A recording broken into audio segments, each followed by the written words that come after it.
kasih Anda masih bersama dengan kami, dan bagi Anda yang baru saja bergabung, kami hadirkan kembali 3 berita utama hari ini.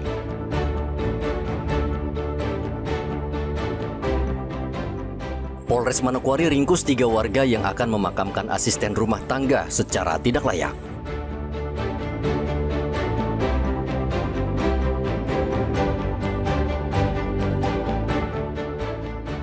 Diduga kompor meledak, sebuah rumah di Kabupaten Merauke terbakar.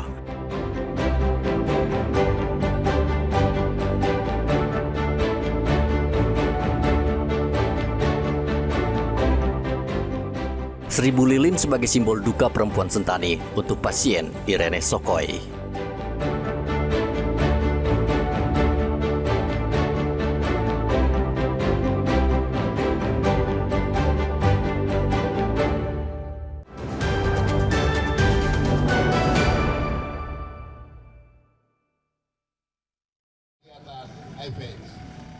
Ratusan kendaraan roda 2 dan 4 berkonvoi berkeliling kota Jayapura. Atribut bendera merah putih ini sengaja dibawa saat pawai oleh ratusan pemuda Barisan Merah Putih Kota Jayapura sebagai simbol perjuangan melawan penyakit menular HIV/AIDS. Konvoi dilepas oleh Wali Kota Jayapura Abisai Rolo dengan rute Gedung Pemuda PITS, Kota Raja, Waena, Abepura, Lingkaran, dan kembali ke Gedung PITS. Selain konvoi, Barisan Merah Putih juga di sepanjang jalan mengkampanyekan bahaya penyakit HIV/AIDS di Kota Jayapura yang terus meningkat. HIV/AIDS di Kota Jayapura sudah ada pada titik 1.200. Ini data yang dari Dinas Kesehatan, sehingga dengan kegiatan-kegiatan ini Barisan memperingatkan kepada kita semua, yang dewasa maupun anak-anak, terlebih lagi kepada anak-anak kita mulai dari tingkat pendidikan ya, tingkat PAUD, SD, SMP, ini perlu disampaikan tentang penyakit HIV/AIDS. Harus disampaikan kepada anak-anak sehingga mereka dalam masa pertumbuhan mereka di pendidikan, di sekolah mulai dari SD, SMP, SMA itu jangan sampai dalam pergaulan bebas dan akhirnya akan juga terkena dengan penyakit HIV/AIDS. Pawai Merah Putih ini sengaja digelar sebagai bentuk keprihatinan terhadap jumlah kasus AIDS yang saat ini sudah mencapai 1.200 kasus hanya dalam waktu 1 tahun. Mengedukasi kepada seluruh masyarakat di Kota Jayapura terkait dengan pencegahan dan juga pengobatan HIV/AIDS.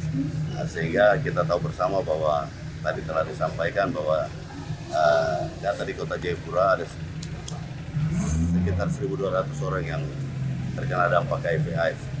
Melalui momentum ini kami berharap agar semua masyarakat Kota Jayapura dapat sadar terkait dengan betapa sangat berbahayanya penyakit HIV/AIDS.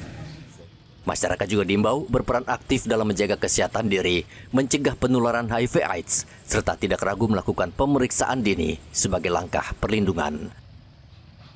Hendra dan Riantonai melaporkan dari Kota Jayapura, Papua.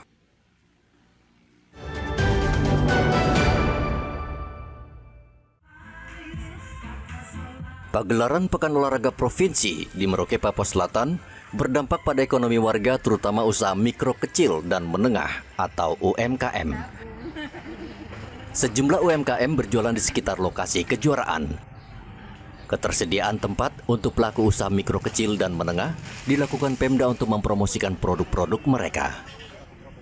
Langkah ini diharapkan dapat membantu UMKM agar produk yang mereka hasilkan semakin dikenal dan mampu menembus pasar yang lebih luas. Keterbatasan sarana promosi masih menjadi keluhan utama para pelaku UMKM di Merauke, mengingat fasilitas untuk menampilkan produk masih terbilang minim. Khususnya kami pelaku UMKM pemula, kita senang ya, karena setiap bulannya, setiap tanggal 17 itu kami para pelaku UMKM itu di bawah binaan Dinas Perindakop, kami selalu disediakan tempat untuk memasarkan ya? Iya, memasarkan UMKM. Kita kan senangnya tiap kali ada kegiatan kita harus Pendakop ya. Ibu, apa ada hasil UMKM-nya Ibu yang jual ini? ada ini mahkota kepala, konde-konde, noken. Sementara itu, Pekan Olahraga Provinsi kedua yang digelar selama 1 minggu akhirnya ditutup oleh Gubernur Papua Selatan, Apollo Savanpo. Kabupaten Merauke sebagai tuan rumah berhasil keluar sebagai juara umum dengan meraih 48 medali emas. Kemudian kedua, Kabupaten Asmat dengan 31 medali emas, Mapi dengan 11 medali emas, dan Bovendigul meraih 9 medali emas. Berkomitmen untuk tetap melaksanakan Pekan Olahraga Provinsi kedua Papua Selatan tahun 2025 dalam keadaan keterbatasan dan di tengah-tengah kekurangan.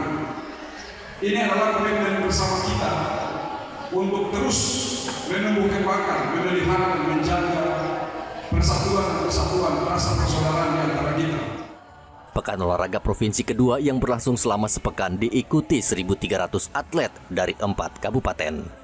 Porprov tidak hanya menjadi ajang bagi para atlet untuk merebut prestasi dan medali, namun juga ajang untuk mencari atlet muda berbakat yang bisa berkompetensi di tingkat nasional, khususnya Pekan Olahraga Nasional. Muhammad Ridwan dan Rian Tonai melaporkan dari Merauke, Papua Selatan.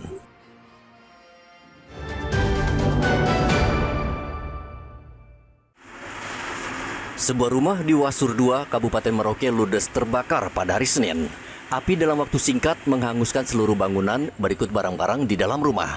Nur Cahya, warga yang tinggal tepat di sebelah rumah yang terbakar, mengatakan api diduga berasal dari kompor yang menyala. Saksi kemudian mendengar suara ledakan keras disusul kobaran api yang terus membesar.